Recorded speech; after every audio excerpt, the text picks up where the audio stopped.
Watching the Cardfight Overdress anime has definitely been a wild ride so far, but one thing that I really enjoyed was episode 6. So without further ado, episode 6 dot deck. Hello everybody, welcome to today's deck profile, which is going to be focused on Keter Sanctuary Bastion. This is widely considered by most to be the best deck of the format because of its simple yet effective abilities to give multi-attack, power plays, and most importantly defeat your opponent with ease. And it's not that hard to play too, so that always helps. So without further ado, let's hop into it. Starting off with the ride line, we have the Bastion, the Rooks, the Fort, and the base. So base is base because it's the starting Vanguard and has the same skill as everything else, so we don't need to talk about it. But Fort is really cool because when it's ruled upon by Rooks, you reveal 2 grade 3 cards from your hand and then reveal the top card of your deck and call it to rearguard if it's a unit card, and if not, put it in your drop. So we do run order, so it hasn't failed on me yet, but just know that it's there. We don't care about the rearguard skill because we don't have it in the deck. And then Rooks, of course, is very cool because when it's ruled upon by Bastion, reveal 3 grade 3s, draw a card, giving you another way to maintain advantage, which is really nice. And then of course Bastion, which of course gives all our grade 3s 2k power, which is really nice, making them 15k, being able to force a 10k shield at any grade 2 Vanguard. And then of course at the end of the battle, let your draw check reveal the grade 3, discard a card from your hand, choose one of your rearguard standing, and it gets plus 10,000 power. So note that it doesn't have to be a grade 3 that you stand. Usually in some late game scenarios that does come up, but yeah, that's just it for the ride deck. So standard Bastion ride line. And then for the main deck, we do have 3 copies of Bastion, but this is of course for our Persona ride. The Persona ride is really good. If you get off 2 of these, you've pretty much won the game. Usually it's like if you're in the mirror, whoever gets their Persona ride first kind of has the upper hand, but that's something to keep in mind. And because just checking a grade 3 is better off than checking anything else, I believe there's 27 grade 3s in this deck. This is one of the main ones, Fosado. So it cannot be chosen by your opponent's card effects. This is really good because against Halloween Moonlit Night, your opponent can't pop this in their Orphis decks, or they can't retire it with their Virenas or imprison it. There's just a lot of retire going around, so I feel very comfortable playing 4 of this because this card's that good this format. And then once attack hits, you could countercharge 1, soul charge 1. This effect is also really good because you have a lot of cards that soul blast in this deck, which we'll get into. And then to go along with another soul charge card, we have Rafluke. So this kind of acts as a booster of sorts. If you don't Persona ride, this card kind of fits the bill because you can put it to your soul, choose one of your grade 3 rearguards, and it gets plus 10,000 until the end of turn.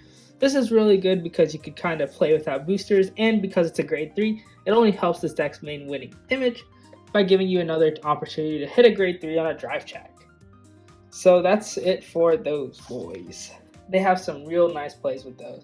But then the real grade 3 that we love is Grand Heavily Sword Alden. So Alden has this really cool effect that when it's placed on rearguard, you can counterblast 2, soul blast 1, choose a card from your hand, call it to rearguard, and if it's a grade 3, draw 2 cards. So this is really good because, like I said, we just want to play as many grade 3s as we can in this deck, just because seeing a grade 3 is better than a lot of things.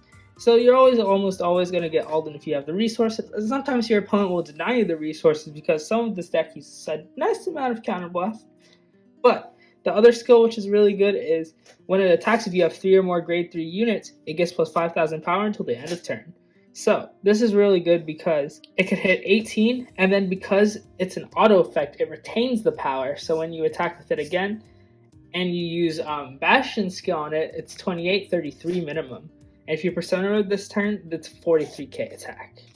Not even counting triggers. But then because we do run a lot of grade 3s, we play a little bit of defense. So we play Kokabiel and Hopeful Testode. So these 2 cards are your main defensive cards of the deck. So Kokabiel, of course, is if your Vanguard is Apex Ruler Bastion, this unit gets plus 5,000 shield for every 2 of your grade 3 units, including itself.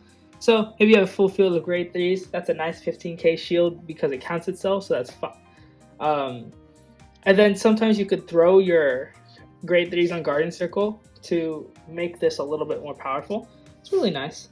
And then Hopeful Testode basically counts as a trigger shield because if you have 3 or more units, choose one of your units, gets plus 15k until the end of that battle. This is really nice because it basically gives you the shield value of a trigger without having to sacrifice more cards in hand or slots.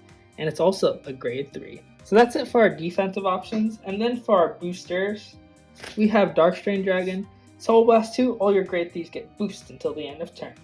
Now, this is really nice and easy to fulfill because we do have Raflukes and Fosados, which could help fuel our soul.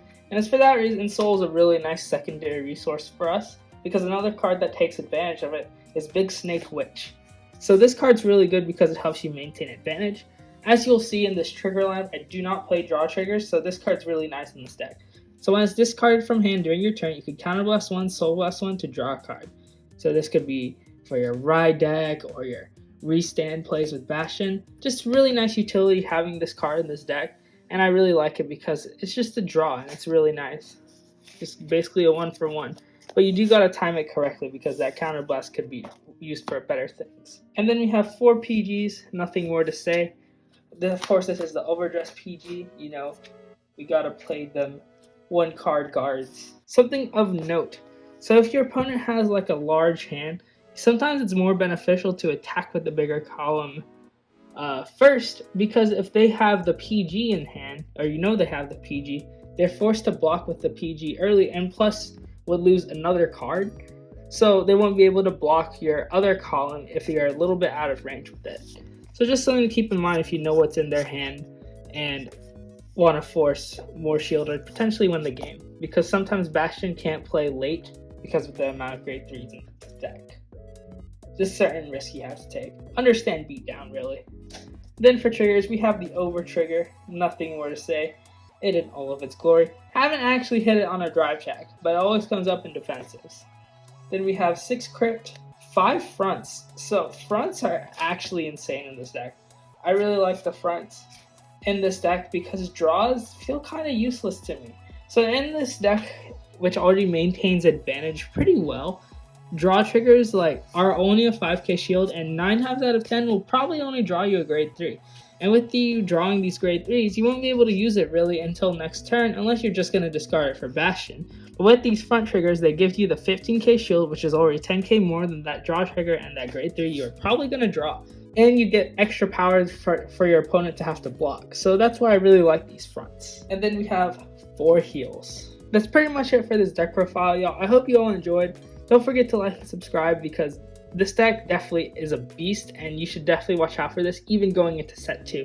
With a lot of cards coming out such as the other Blitz Order, the normal order, and more grade 3 support in the coming weeks, watch out for Bastion. This deck is definitely coming for the top spot and is here to stay. But yeah, with that being said, I want to thank you all for watching. Have a great day, and I'll see you all next time.